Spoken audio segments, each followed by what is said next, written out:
So hello guys, তোমরা সবাই কেমন আছো? আশা করি খুব ভালো রয়েছো আর আমিও ভালো রয়েছি। তো চলো আজকে একটা ভিডিও শেয়ার করতে এলাম তোমাদের সাথে, মানে একটা কথা শেয়ার করতে এলাম।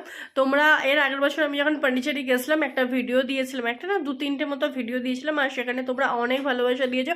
আর তোমাদের অনেক অনেক অনেক কোয়েরিজ ছিল, যেগুলো আশা করি আমি সম্পূর্ণ না হলেও কিছুটা সলভ করতে পেরেছি। এবং আমি এটা মানে ভেবে খুবই মানে ভালো লাগছে যে আমার ভিডিওটা দেখে একজন না কয়জন গেছিলো পন্ডিচেরিতে এবং তারা চিকিৎসাও করাচ্ছে ওখানে। তো যাই হোক, পন্ডিচেরিতে ফ্রিতে চিকিৎসা করা হয়, শুধু যেখানে থাকা আর খাওয়াটা নিজের, এছাড়া ফ্রিতে সম্পূর্ণ চিকিৎসা করা হয় এবং খুব ভালো উন্নত মানে চিকিৎসা হয় ওখানে। তো তোমাদের কিছু কারো যদি কোনো কোয়ারিজ থাকে অবশ্যই কিন্তু আমাকে কমেন্টে জানিয়ে দিও। আর কিছু কিছু জানার থাকে তো আমি অবশ্যই তোমাদেরকে হেল্প করবো, বিকজ আমি আবার যাচ্ছি নভেম্বর মাসের 3 তারিখে আমার ট্রেন। তো আমি ওখানে গিয়ে এবার অপারেশন হবার পুরো আপডেট তোমাদের সাথে শেয়ার করতে থাকবো। প্লিজ আমার চ্যানেলকে সাবস্ক্রাইব